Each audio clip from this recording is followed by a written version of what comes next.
Estimados alumnos, saludarlos nuevamente. Hoy día vamos a tocar el tema de pared torácica, malformaciones congénitas.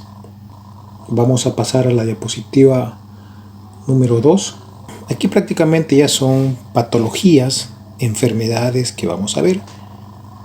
Vamos a ver la causa, qué signos, síntomas presentan en esa enfermedad, cómo se puede hacer un diagnóstico y cuál es el tratamiento para esa enfermedad.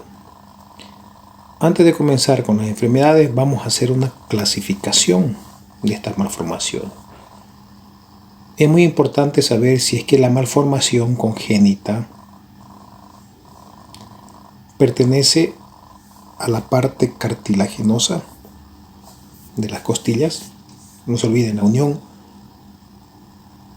entre el esternón y la costilla se llama unión condrocostal o cartílagos costales. Ahí aparece esta enfermedad. Si aparece a nivel de la costilla o bien está ubicado en el esternón. Pasemos a la diapositiva número 3. Vamos a ver que dentro de las malformaciones hay 5 tipos. La de primer tipo, que es la que está a nivel de los cartílagos costales, está el 90% de frecuencia está en ese nivel, a nivel de los cartílagos costales. O sea, la unión entre la costilla y el esternón. Principalmente representadas por dos enfermedades como es el excavatum y el carinatum. Se llama así.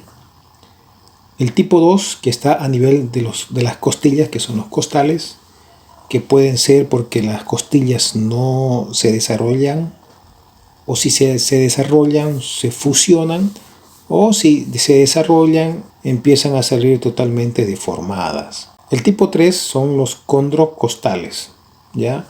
Quiere decir que está en el cartílago y también está en las costillas, en ambos, que es un 4%. Ahí vamos a ver el síndrome de Poland, algunas dismorfias. El tipo 4 principalmente son lesiones a nivel del esternón. Entre las más representativas son las fisuras eternales. Y la tipo 5, que son muy raras, pero sí afecta sobre todo en lo que es la clavícula, escápula. Hay simples, hay complejas. Nuevamente van acompañados de algunos síndromes, como del Holt-Oram, Pierre. Hay hipoplasias de la hada, en fin. Entre el 2, el 4 y el 5 solamente representan un 6%. En cambio el 1 y el 3 representan el 94%. Y para que no se olviden nunca, las otras tienen que saberlas para el examen, pero tienen que poner mayor énfasis para su vida profesional las tipo 1, que son las cartilaginosas, que son el 90%. Pasemos a la diapositiva número 4. Es nuevamente otra expresión de la clasificación de las anormalidades congénitas, sobre todo explicado para ver qué enfermedad está ubicada en cada una de ellas. La diapositiva número 5, igual, ¿ya? Explica en cada tipo qué enfermedades hay en cada uno de ellos. En esta diapositiva número 5 voy a aprovechar para poder mencionar de que hay algunas malformaciones que no son congénitas, son adquiridas en la pared torácica. Por ejemplo, a causa de alguna cirugía, alguna infección que se produzca o alguna patología de tipo espinal. Bien, vamos a pasar al tipo 1, ¿ya? Diapositiva número 6, vamos a buscarnos al tipo 1. Este tipo 1 va relacionado con malformaciones a nivel cartilaginoso. ¿Qué podemos decir? Hay un crecimiento aumentado, displásico quiere decir que es de forma desordenado, no hay un control, y localizado a nivel del tejido cartilaginoso. ¿Qué es lo que dice el paciente? El paciente refiere que tiene una masa, tiene una tumoración, a veces dolorosa, que justamente está ubicado a nivel de los cartílagos costales. Diapositiva número 7. Como siempre, el primer estudio en patología de tórax, no se olviden, radiografía simple de tórax. ¿Qué se ve? Se ve un ensanchamiento del arco costal anterior y el tratamiento quirúrgico está indicado cuando existe dolor persistente o por razones estéticas. Cuando es pequeño no es necesario realizar ningún procedimiento, ya que no es de características malignas, solamente ya cuando está molestando por muy dolor. Nuevamente el paciente viene y dice, viene un paciente acobardado, doctor, la verdad es que tengo aquí una masa, tengo una bola, dice. Yo lo tengo de tiempo, pero últimamente ha crecido mucho, me molesta y por último me duele. Entonces ese es el momento que nosotros tenemos que ya pensar en hacer algún tratamiento, ¿ya? ¿El tratamiento qué consiste? Consiste en sacar todo el lugar que está la lesión, todo el tejido cartilaginoso de esa costilla. Si es una o dos costillas, hay que sacarlo todo, por completo. ¿Por qué? Porque a veces sacamos, mandamos a un patólogo, lo mira a microscopio y nos dice que hay un condroma. Condroma es una tumoración de tipo óseo, de tipo cartilaginoso, pero de que no tiene características malignas. Pasemos a la diapositiva número 8. ¿Qué enfermedades podemos encontrar en este nivel? Está el pectus excavatum, el pectus carinatum, entra el síndrome de Poland, defectos eternales y trastornos esqueléticos difusos. Vamos a comenzar por el pectus excavatum. Diapositiva número 9. Aquí podemos ver una fotografía de un paciente con pectus excavatum en el que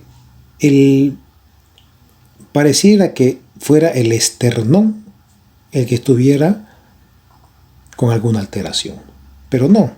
Aquí el esternón está intacto, está normal, solamente que por la lesión a nivel condral existe una depresión a nivel del tórax anterior. Diapositiva número 10. ¿Cómo definimos el pectus excavatum? Podemos decir que se trata de una depresión posterior del esternón y de los cartílagos costales inferiores. No se olviden, el esternón está bien. La alteración es a nivel de los cartílagos. Es el defecto de la pared torácica mucho más frecuente. Aparece entre 300 y 500 niños. Esta lesión es muy variable. Va desde pequeñas depresiones totalmente imperceptibles hasta grandes deformaciones que pueden alterar el interior de la cavidad torácica con desplazamiento de los órganos intratorácicos, principalmente corazón, bronquios, mediastino, trayendo problemas, signos sintomatológicos marcados. Diapositiva número 11. Podemos decir de que es más frecuente en los varones y un 40% tiene antecedentes familiares. ¿Ya? Vale decir que hay un 40% de que esta enfermedad sea transmitida a los hijos. Se ha visto que esta enfermedad, paciente que tiene pectus excavatum, hay que relacionarlo y descartar si no tiene alguna otra enfermedad, como son el síndrome de Marfan, el síndrome de Down o el síndrome de Prader-Willi. Ya mayormente todos estos pacientes con estos síndromes tienen alteración a nivel del colágeno. Entonces hay que ver si no está relacionado con alguno de ellos. No siempre va relacionado con ellos, pero sí hay que descartarlo para ver si es que no tienen este tipo de enfermedad. Pasemos a la diapositiva número 12. La etiología de por qué exactamente se causa esto no está totalmente establecida, pero hay algunas teorías. Se piensa que hay una alteración a nivel del diafragma que hace que traccione la parte posterior del esternón. Otros dicen que hay una predisposición genética, ya que como hemos visto de que hay un 40% de que se pase a los hijos, pacientes con raquitismo, enfermedades del colágeno. Pero ¿qué es lo que realmente aparece? Si lo ponemos a microscopio, todo eso, podemos ver que hay un hipercrecimiento, hay un crecimiento aumentado de los cartílagos costales Se observa que hay una desorganización celular de los condrocitos, hay necrosis aséptica con vacuolización. Eso es anatomopatológicamente en el pectum excavatum. La deformidad compuesta está por la parte angular posterior de los cartílagos costales en su unión con el esternón. El esternón, la parte del cuerpo, se va hacia atrás y es una depresión asimétrica. No es el esternón que se va solamente para atrás. Siempre es asimétrica, de un lado o del otro lado. ¿Por qué? Porque la parte afectada es la unión de la costilla con el esternón, no el esternón. Entonces eso hace de que el esternón se deprima, pero lo hace más de un lado, en forma asimétrica. Diapositiva número 14. Vamos a ver la fisiopatología del pectum excavatum. Mayormente la fisiopatología, como ustedes saben, se refiere ya a las manifestaciones físicas y funcionales que aparecen por un cambio en cierta parte del organismo. Entonces, esta depresión que aparece, fisiológicamente, ¿qué va a alterar? Y va relacionado, y es lógico, pues si el hundimiento es hacia la pared, hacia la cavidad torácica, las manifestaciones van a ser de acuerdo al órgano que esté alterado. Puede haber, principalmente son respiratorias, cardíacas y óseas. Entonces, ¿qué aparece? Aparece neumonitis, infecciones bronquiales. Sus síntomas más comunes son tos, disnea de esfuerzo. Disnea es la sensación subjetiva de aire. No se puede medir la disnea porque es algo que te dice el paciente: doctor, yo siento que me falta el aire. Y hay muchas formas de poder decir, hasta una persona sana te puede decir: doctor, me falta el aire, pero tú no lo puedes medir, tienes que hacerle caso. O sea, disnea quiere decir de que el paciente siente falta de aire, sobre todo cuando es disnea de esfuerzo, y hay dolor torácico. Entonces, paciente con estos síntomas que tiene, más sobre todo el diagnóstico, los síntomas son visibles. Pasemos a la diapositiva número 15. Son visibles desde el momento en que nace la persona, el paciente. No muy evidente, pero ya se percibe algo. Y sobre todo se pronuncia más cuando se ve, cuando el paciente inspira. En un inicio, cuando la deformación no es mucha, son asintomáticos. Después puede aparecer dolor en la zona afectada. Cuando realiza un ejercicio prolongado, puede haber palpitaciones o una obstrucción bronquial. Diagnóstico, diapositiva número 16. El diagnóstico surge, eso es indudable a la simple observación, ¿ya? Pero siempre es bueno, sobre todo para ver la gravedad de esa deformidad, sacar una radiografía simple, tanto de frente como de perfil. Esta radiografía nos permite calcular un índice que se llama el índice de Welch. Este índice de Welch sirve para poder ver el espacio que hay entre el esternón y la columna vertebral. Todo va en relación al índice de Welch. Este índice de Welch vamos a aprender a sacarlo en las prácticas cuando tengamos la radiografía, para ver cuánto es lo normal de un índice de Welch y cuándo ya es un punto crítico, ¿ya? Entonces, índice de Welch igual distancia entre el esternón y la columna vertebral. Entonces, pasemos a la diapositiva número 17. Cuando ahí podemos sacar un índice de severidad en este tipo de pacientes. Entonces, esta distancia, el índice de Welch, podemos sacarlo tanto por radiografía de tórax como por tomografía. Se dice que si el índice es mayor a 3.5, se considera una deformidad severa. Entonces, si la deformidad es severa, inmediatamente es sinónimo de cirugía. Hay que poder resolver, hay que poder ampliar la cavidad torácica, porque con esta depresión se está comprimiendo mucho los órganos intratorácicos y es necesario poder liberarlo.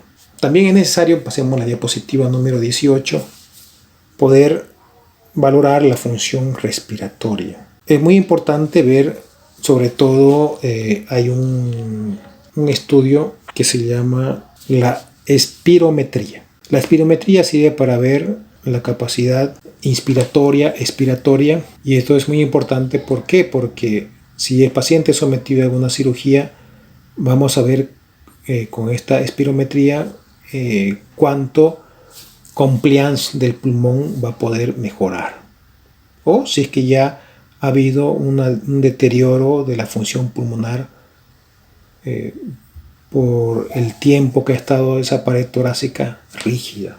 Es necesario también, pasemos a diapositiva número 19, poder valorar la función cardiovascular, ¿ya? En la cual tenemos estudios como son el ecocardiograma, que nos va a poder ver muy bien la eyección de los ventrículos, ver si es que hay alguna válvula lesionada ya por el tiempo que ha estado esa cavidad torácica comprimida. Ha habido estudios de que se ha demostrado que hay un prolapso de la válvula mitral, vale decir, pero es por la presión que hay. Después de la cirugía se ve de que esa válvula mitral, como ya no está con esa presión, vuelve a su normalidad. Pasemos a la diapositiva número 20. ¿En qué consiste el tratamiento? A un principio el tratamiento consiste en realizar ejercicios posturales. Es muy importante realizar fisioterapia. Ahora se está ocupando mucho lo que es un método no invasivo de los niños sobre todo. Ponen en la parte que está deprimida un vacuum, que es un aparatito que hace como si fuera una succión, ¿ya? Succiona eso hacia afuera, se pone como un chaleco, se pone un vacuum que lo que hace es aspirar, como si estuviera jalando hacia afuera. Entonces eso hace y evita que con el tiempo esa parte que está con la lesión vaya avanzando. No se olviden que la parte peligrosa de esto es cuando se deprime mucho, porque ahí aparecen ya los problemas estéticos, dolor, y si se avanza mucho, problemas ya cardiorrespiratorio. Entonces con este método del vacuum se ve que está dando buenos resultados. Eso lo están aplicando ya este último tiempo, pero hay veces de que no se puede y se tienen que entrar netamente a cirugía, ¿ya? Entonces las indicaciones de cirugía, ¿cuáles son? Hay indicaciones estéticas, funcionales con alteración cardiorrespiratoria y también psicológica. Hay personas, sobre todo las mujercitas, le afecta mucho esa depresión que tiene, ¿no? Por la parte estética que les afecta, pero ya le causa un problema muy, muy grande psicológicamente. ¿Qué edad tenemos que operar? Tiene que ser en etapa prepuberal, ¿vale? Sí, tiene que ser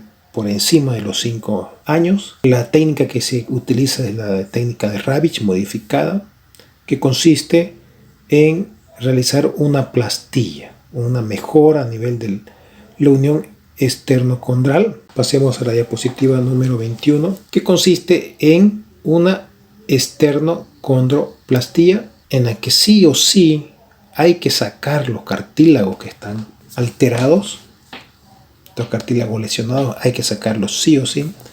Se tiene que hacer, obviamente, para que puedan sacarse esos cartílagos, se tiene que hacer una desinserción de los músculos pectorales, y para poder cerrar el defecto se tiene que usar unas prótesis. Esos cartílagos que se sacan, en ese lugar hay que colocar una prótesis, y sobre esa misma prótesis se vuelven a reinsertar los músculos pectorales para que quede lo más anatómicamente correcto. Diapositiva número 22.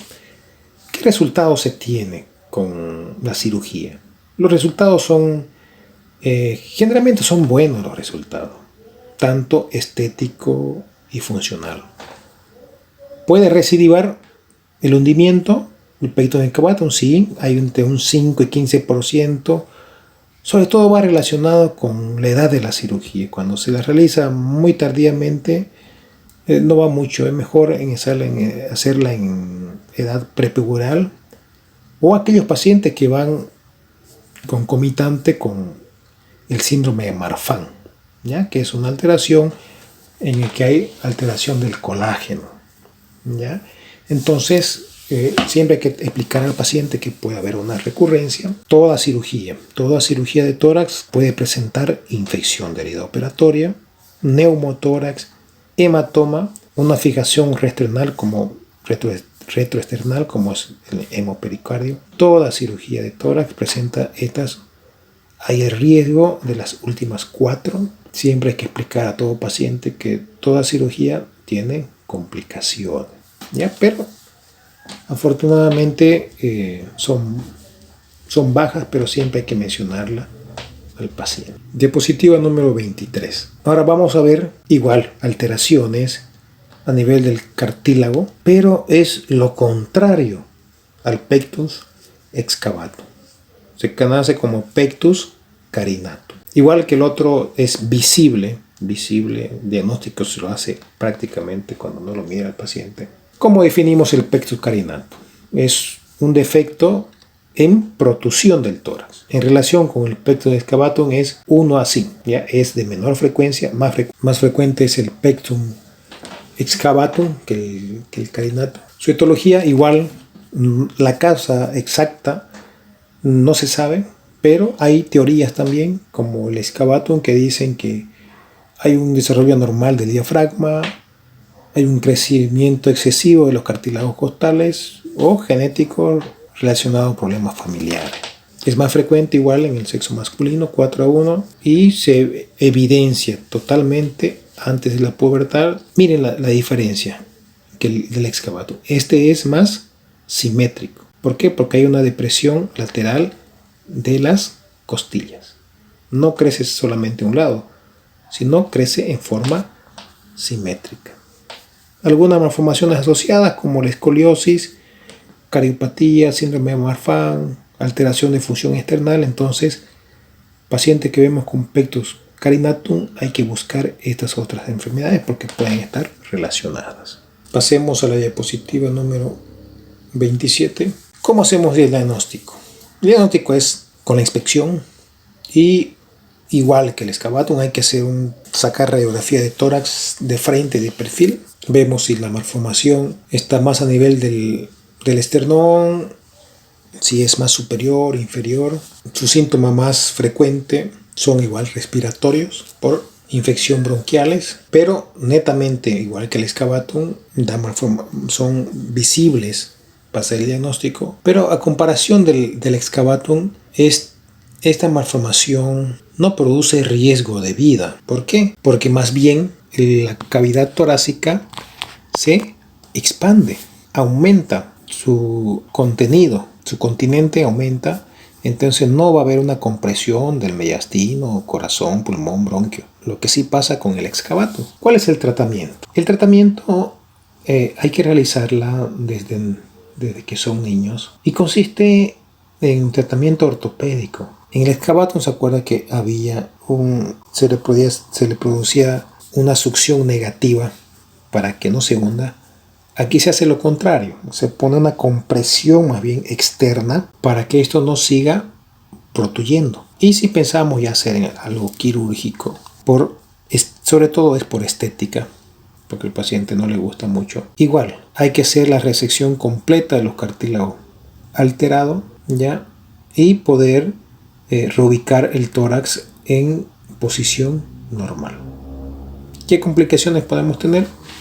Podemos tener, como en toda cirugía, infección de la herida operatoria, un neumotórax, un poquito de hemotórax también por el sangrado, y puede también haber recurrencias también. Entonces, si se dan cuenta, más que todo es estético el problema, y es por eso que los pacientes buscan ayuda para su cirugía, para su reparación estética. Vamos a pasar a algunos trastornos de la diapositiva número 30, algunos trastornos esqueléticos difusos. Entre estos trastornos esqueléticos difusos vamos a ver la enfermedad de Jeune, que es una distrofia torácica asfixiante. ¿Ya? Enfermedad de Jeune, relaciónenlo con asfixiante. El paciente no puede respirar. Esta enfermedad de Jeune, ¿qué aparece en esta enfermedad?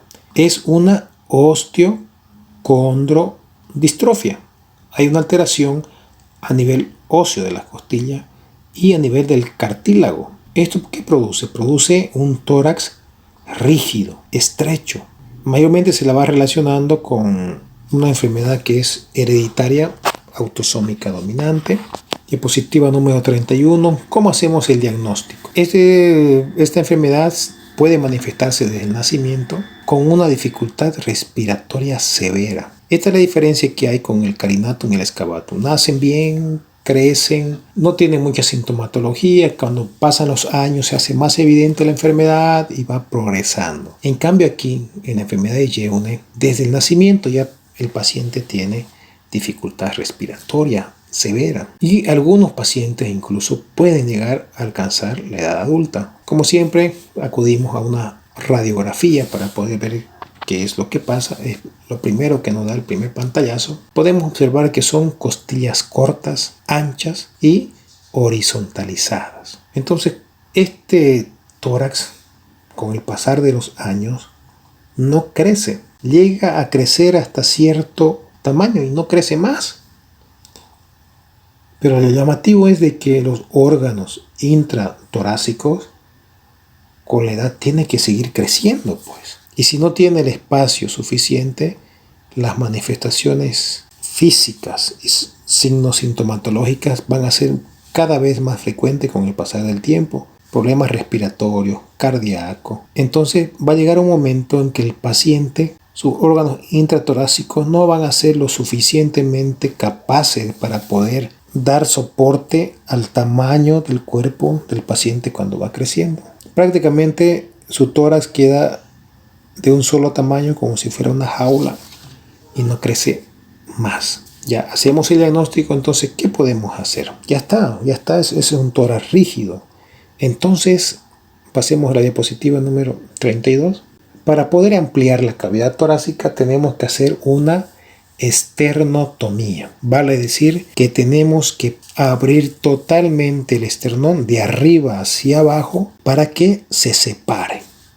Y esto va a permitir poder ampliar la cavidad torácica. ¿Y qué hacemos con ese espacio que queda? Hay que poner una prótesis, porque si no ponemos una prótesis, se pueden herniar los órganos intratorácicos hacia afuera. Por eso hay que poner una prótesis de protección en el lugar, y esto va a mantener el tórax abierto. No va a ser ya un tórax rígido, ¿no? Va a tener un lugar de bisagra para que pueda ir ampliándose la cavidad torácica. Diapositiva número 33. Podemos ver un niño ya donde miren el abdomen, la cabeza del paciente, y miren ese tórax. Ese tórax es muy pequeño para la edad. Entonces, en estos pacientes, para que no tengan problema intratorácico con los órganos, se tiene que hacer una esternotomía, ¿ya? Para permitir trabajar bien a los órganos intratorácicos. Diapositiva número 34. Aparece otra enfermedad. Este ya es un síndrome, ¿ya? Es el síndrome de Poland. El síndrome son el conjunto de signos y síntomas que denotan una determinada enfermedad. Entonces, como son varios signos y síntomas de los pacientes, por eso se llama síndrome de Poland. Pasemos a la diapositiva número 35. Este síndrome fue descrito en 1841. Esa vez ya lo dijeron que había una ausencia, miren, ausencia del pectoral mayor y menor, y había sindactilia. Sindactilia es que no tiene los dedos de la mano, o tiene algunos ciertos vestigios de deditos, pero normalmente no tienen dedos en las manos. No solamente va relacionado con problemas costales o condrales, hay manifestaciones de otras áreas del tórax y del cuerpo. Ya en 1895 Thomson dijo que había una agenesia costal. Agenesia quiere decir sin desarrollo, ¿ya? No había desarrollo costal, de algunas costillas no se desarrollaban. Había una depresión de la pared torácica. Aumenta la atelia y la amastia. Atelia quiere decir que no tiene pezón, y amastia quiere decir que no tiene la glándula mamaria. Aumentó ausencia del vello axilar y un tejido celular subcutáneo escaso. Entonces miren, es todo un síndrome. Son varias alteraciones, varios signos, sintomatología que presenta esta enfermedad, que es el síndrome de Poland. Diapositiva número 36. La frecuencia afortunadamente es muy infrecuente. Es 1 en 30.000 a 32.000 recién nacidos. Su etiología se desconoce, pero se cree que hay una migración anormal, sobre todo en el desarrollo embrionario, para la formación del músculo pectoral. Y además hay un desarrollo incompleto de la arteria subclavia. Pero lo que se ha visto en estos tipos de pacientes es que hay 3 grados, ¿ya? Pueden haber 3 tipos de pacientes. El grado 1, ¿qué corresponde? El grado 1. El grado 1, estos pacientes tienen costillas poco desarrolladas. Se desarrollan las costillas, pero están muy poco desarrolladas. No se desarrollan los cartílagos, y como no hay cartílago en ese lugar, entre la costilla y el esternón, se produce una hernia de pulmón. El pulmón se ve, prolapsa por ese espacio y se puede palpar debajo de la piel. Este es el grado 1, que es el más grave. El grado 2, aquí las costillas son normales, los cartílagos están presentes, pero están muy poco desarrollados. Aparece un pectus carinatum contralateral. En este grado no es muy tan severo como el grado 1. Y el grado 3, la pared condrocostal está normal. Si se dan cuenta, en los grados dice y otro componente. En el grado 3 dice más otro componente. ¿Cuáles son esos componentes? Como vimos, como describieron en la antigüedad, puede no tener pezón, puede no tener glándula mamaria, puede no tener músculo pectoral, puede tener sindactilia, puede no tener vello axilar, pero estos grados los clasifica en relación a la composición costal, cartilaginosa y esternón, que es lo que da verdaderamente el soporte y protección a los órganos intratorácicos. Entonces, grado 1 es el más severo de los 3 grados. Pasemos a la diapositiva número 39. Seguimos con el síndrome de Poland. ¿Cuál es su cuadro clínico que presenta este paciente? Como vimos, no se desarrolla o se desarrolla muy poco la unión esternocostal. Puede haber ausencia de costillas, defecto en mama, son variables. Entonces, para poder ver y hacer un buen diagnóstico, tenemos que pedir una tomografía. En las otras enfermedades de la pared torácica, con una radiografía de tórax era suficiente. En cambio, aquí en el síndrome de Poland no lo es. ¿Por qué? Porque tenemos que ver, hay un sinnúmero de alteraciones. Hay que ver si realmente está comprometido el músculo, ver si realmente tiene glándula mamaria, ¿ya? Entonces, este paciente normalmente se lo ve cuando tiene grado 1 porque hay una hernia pulmonar. Es totalmente evidente en el momento del nacimiento. Pero cuando son más leves, el paciente consulta por, sobre todo, asimetría torácica, ¿ya? Entonces, no se olviden, la radiografía simple no es suficiente para poder ver la gravedad. Es suficiente, sí, para poder sospechar de la enfermedad, pero no es suficiente para poder ver la severidad del cuadro. Para eso necesitamos una tomografía, para ver qué costillas le faltan, qué músculo no tiene, si tiene glándula mamaria, no, etc. Diapositiva número 41. El tratamiento. El tratamiento para el grado 1 y 2, que son los más complicados, netamente cirugía, ¿ya? Hay que reparar esa pared torácica porque tiene muy poco desarrollado algunos componentes de la pared torácica, o en otros casos, como el grado 1, ni siquiera las tiene. ¿Cuáles son las indicaciones? Cuando hay aplasia costal, cuando hay deformidad como es el carinatum, o se tiene que hacer una reconstrucción de la pared muscular que está poco desarrollada, o una reconstrucción mamaria. ¿Qué técnica se utiliza quirúrgicamente?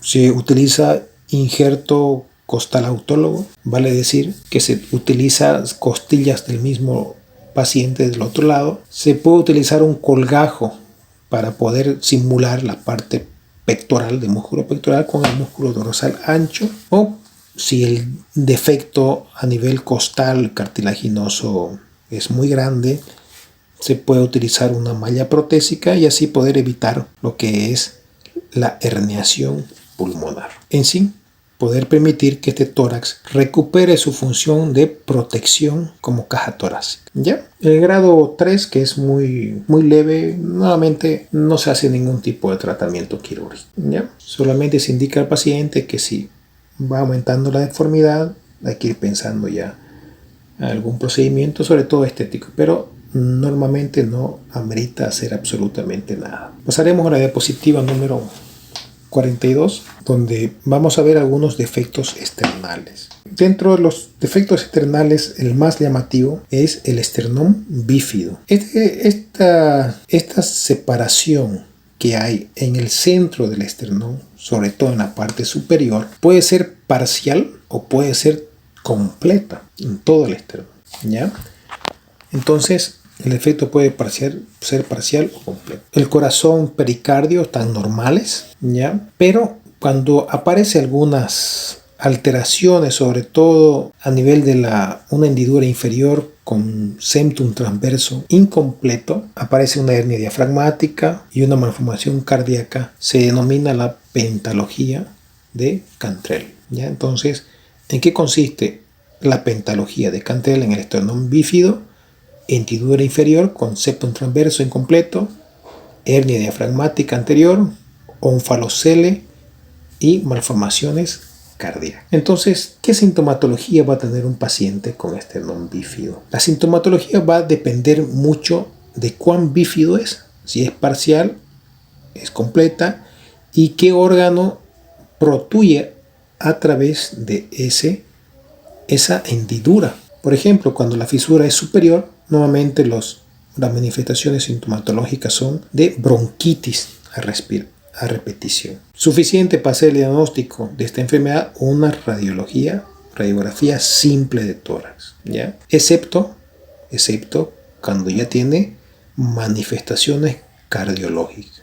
Cuando tiene manifestaciones cardiológicas hay que hacer un ecocardiograma o una tomografía, ¿ya? Entonces con esto ya realmente vamos a ver si se trata de una pentalogía de Cantrell. Diapositiva número 45. ¿Cuál es el tratamiento? El problema aquí, si no tiene problemas cardíacos, el tratamiento es la reparación de la hendidura, porque la manifestación, los problemas se va a dar por el prolapso de los órganos a través de la hendidura. Esta reparación, en lo posible, hay que hacerlo en periodo neonatal. No se olviden, neonato es todo recién nacido hasta los 28 días. Cuando ya pasan del periodo neonatal, es un poco más compleja la cirugía. Hay que hacer ya cortes a nivel de los cartílagos a ambos lados del esternón en forma oblicua para que pueda cerrarse el defecto. La ventaja de hacerlo en periodo neonatal es que tenemos un esternón un poco más plástico, no tan duro, tan rígido. Cuando se la realiza en periodo neonatal, solamente con valvas con material irreabsorbible se cierra el defecto. Después es mucho más compleja, hay que hacer desinserciones musculares, hay que hacer injertos o por último podemos utilizar una prótesis. Ya es mucho más compleja. De ahí la importancia de poder realizarlo en periodo neonatal cuando el niño recién nace. Con eso se repara. Ahora, si tiene pentalogía de Cantrell, el tratamiento es mucho más complejo. Ya hay que ir a reparar muchas cosas. Diapositiva número 46. Vamos a ver esta enfermedad que se llama toracópagos. ¿Ya? Esta enfermedad, para que se dé, tiene que haber un embarazo gemelar, ¿ya? En la cual involucra la región anteromedial del tórax y los individuos están cara a cara. Es muy infrecuente, es 1 en 80.000 recién nacidos. Sobre todo se da en el sur de África, más frecuente en el sexo femenino, con 3 a 1. Y se lo clasifica de acuerdo a su terminología. ¿Ya? Por ejemplo, si están unidos a través del abdomen, se llama ónfalopagos. ¿Ya? Si es del tórax, toracópagos. Si es abdomen, ónfalopagos. Si es del cráneo, craneópagos. Si es de la parte ventral, se llama cefalópagos. Así, la parte que esté unida determina el sufijo que se va a utilizar. Estos pacientes están unidos totalmente. La parte de la que nos interesa, que son los toracópagos, va desde el esternón hasta el ombligo. A veces de que hay una fusión esternal, comparten a veces el mismo diafragma, la pared abdominal, y a veces comparten el mismo corazón, ¿ya? O a veces cada quien tiene su propio corazón. Los que sí no se fusionan son su tráquea y sus pulmones. Lo importante en este tipo de pacientes es muy complicado, es muy complicado. Hay que hacer valoraciones cardiovasculares, hepáticas, sistema nervioso central, y hay que hacerlo con tomografía, ¿ya? Una tomografía con contraste, ver qué órganos comparten, qué tan fusionados están, y si es que hay la opción para poder hacer alguna separación a nivel entre los dos gemelos, pero todo depende de qué órganos estén compartiendo. Ahí ha habido cirugías muy exitosas, quedó muy bien. Todo depende de que cada gemelo tenga sus propios órganos vitales. Diapositiva número 49. No es mi intención que profundicemos mucho en la parte oncológica, ¿ya? Pero sí en la parte de deformidades de la pared torácica aparecen los tumores. Solamente decirle, vamos a la diapositiva directamente, la diapositiva número 52. La clasificación, ¿ya? Se clasifican en primarios o secundarios. Primarios son que están primeramente en la pared torácica, que es por invasión directa de órganos vecinos, o se pueden clasificar también en formas secundarias, son las que vienen de otro lado del cuerpo, a través de metástasis. ¿Ya? Metástasis quiere decir que viajan de un lado del cuerpo hacia otro. Por ejemplo, puede viajar de la extremidad inferior hacia la pared torácica. Eso se llama metástasis. O del hígado hacia la pared torácica. Dentro de los tumores primarios tenemos primarios, quiere decir que se originan en el mismo lugar de la pared torácica, en benignos y malignos. Diapositiva número 53. Dentro de los benignos tenemos toda la terminación oma. Ya lo único que no termina en oma es el que se origina en el tejido desmoide, pero dependiendo de dónde se origine, por ejemplo, si es en la grasa es lipoma, si está en el cartílago condroma, si es en el músculo se llama rhabdioma, etcétera, si es en el músculo, en el tejido óseo, osteoma, y si es maligno se viene con el sufijo sarcoma, ¿ya? El único que haría confundir un poquito es el linfoma, que es la que se aparece en el tejido linfático, pero si aparece en el tejido linfático es de característica maligna, el sarcoma de Ewing, y el resto está con la terminación sarcoma, que es sinónimo de tejido maligno, cáncer maligno. Estos son los tejidos primarios.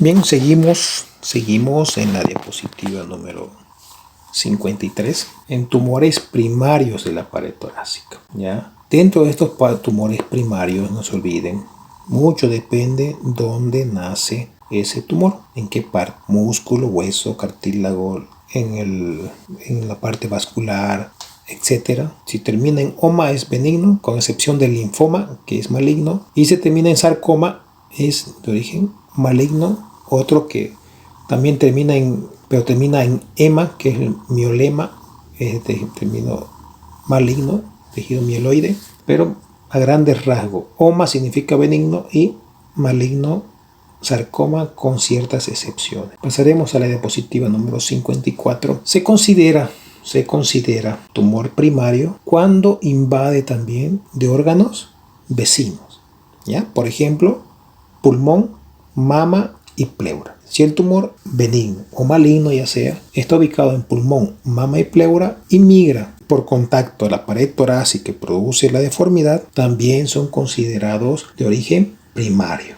Ya no se van a olvidar de eso, no se van a hacer agarrar, no se van a dejar pillar. Ya una pregunta en el examen de eso. Y también están los secundarios, de origen secundario o metastásico. Ya dentro hay sarcomas, hay carcinomas, ya, pero normalmente estos vienen de otro lado, ya, vienen de próstata, de amígdala, de colon, tracto urinario, tiroides, del tubo digestivo, de los ovarios, ¿ya? Entonces, esos son los secundarios, que viajan de otro lado, ¿ya? Como les repito, no es de mi intención profundizar en la parte oncológica porque es todo mundo, se van a perder, no van a entender. De todos modos, tienen el libro, pueden leerlo para los que tienen interés, ya es importante por lo menos sepan dónde está ubicado, en qué parte está ubicado la parte oncológica de los tumores de la pared torácica, pero no es de mi interés como docente que ustedes sepan mucho de oncología, ya no lo voy a preguntar en el examen, pero si alguien quiere averiguarlo, lo puede hacer. Diapositiva número 75. Vamos a ver de un síndrome. Ya, como vimos, el síndrome es el conjunto de síntomas y signos que denotan cierta enfermedad. Así que si ustedes los encuentran todos juntos, les va a orientar a una enfermedad. Este es el síndrome de compresión neurovascular del vértice torácico. Entonces, como definición, podemos decir que la compresión del plexo braquial y de los vasos subclavios van a producir una serie de síntomas y signos desde esa compresión hacia la extensión de todo el miembro superior que está afectado. Hay tres sitios donde se puede ocurrir esta compresión, ¿ya? Uno es en el triángulo interescalénico, en la formación de estos músculos escalénicos, ¿ya? Sobre todo lo que es el escaleno anterior y medio, y tiene por base la primera costilla, atraviesa por ahí el plexo braquial juntamente con la salida de la arteria subclavia, y este triángulo está muy estrecho y comprime la salida de estas estructuras. El segundo estrechamiento se produce entre lo que es el espacio que hay entre la clavícula y la primera costilla, que es el espacio costoclavicular. Y el tercer sitio de compresión que se puede producir es el ángulo formado por la apófisis coracoides y el tendón de inserción del pectoral menor. Muy rara vez es una costilla cervical anómala que desencadena la sintomatología. Muy rara vez, pero normalmente son por estas tres compresiones que pueden aparecer. Primero, triángulo por los escalenos anterior y medio, base de la primera costilla. Segundo, el espacio que hay entre la clavícula y la costilla. Y tercero, por el espacio que hay entre la apófisis coracoide y la inserción del pectoral menor. Una vez saliendo el plexo braquial, no se olviden, es la parte nerviosa, ¿ya?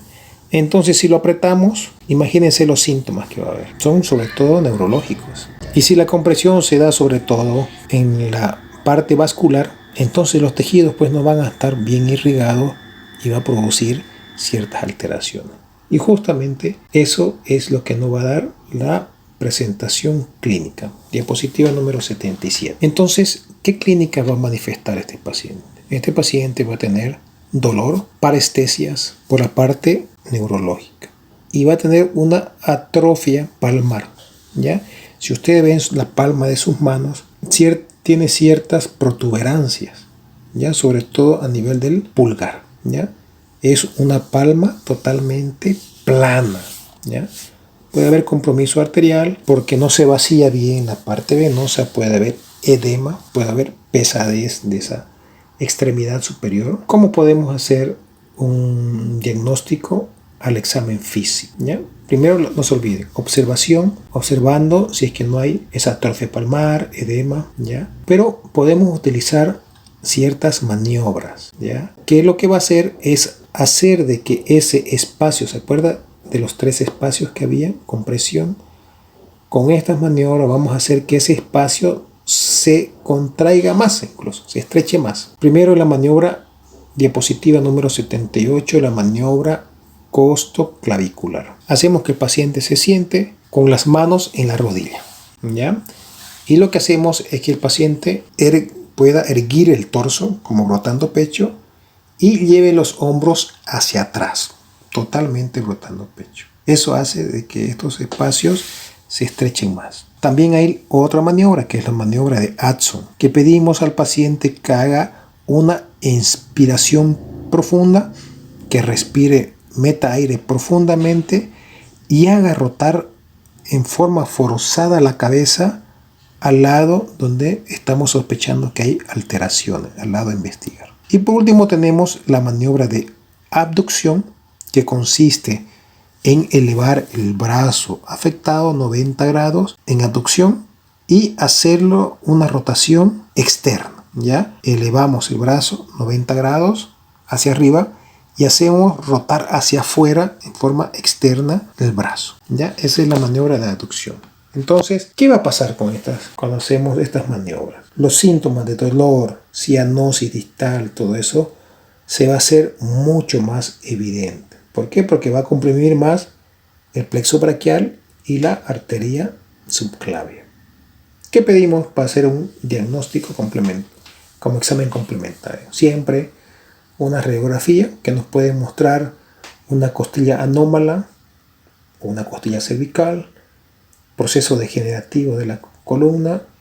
Tenemos que pedir sí o sí un ecodoppler para ver la circulación de la arteria subclavia, en qué grado está siendo comprimida. Y es importante poder hacer un diagnóstico diferencial, porque hay algunas enfermedades que aparentarían dar los mismos síntomas, como es el síndrome del túnel carpiano, algunas discopatías y artropatías cervicales, bursitis, tendinitis y por último la enfermedad de Raynaud, ¿ya? Que son enfermedades vasculares, ¿ya? Tomar en cuenta eso, hacer un diagnóstico diferencial adecuado antes de diagnosticar un síndrome de compresión del vértice torácico, ¿ya? Pero, ¿qué complicaciones puede haber en un paciente con esta enfermedad? Como está comprimido y no hay un buen drenaje venoso, puede haber una trombosis arterial, puede haber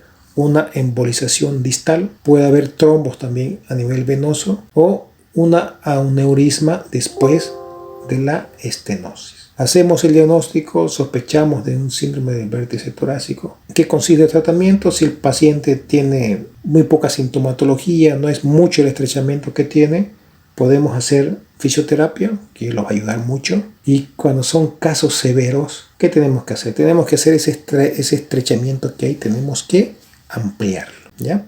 Por ejemplo, si es del grado, el estrechamiento del primer grado, del tipo 1, que son por los escalenos, lo que se tiene que hacer es cortar el escaleno anterior, ¿no? Había ese triángulo, entonces soltándolo el escaleno anterior ya no aparece el estrechamiento. O en los otros 2 grados, dos tipos, cortando la primera costilla o clavícula, el estrechamiento que existe totalmente desaparece, ¿ya? Entonces el tratamiento consiste en poder ampliar ese estrechamiento donde está teniendo el plexo braquial y la arteria subclavia, ¿ya? Con un procedimiento quirúrgico. Bueno, eso es todo con relación a algunas patologías de la pared torácica.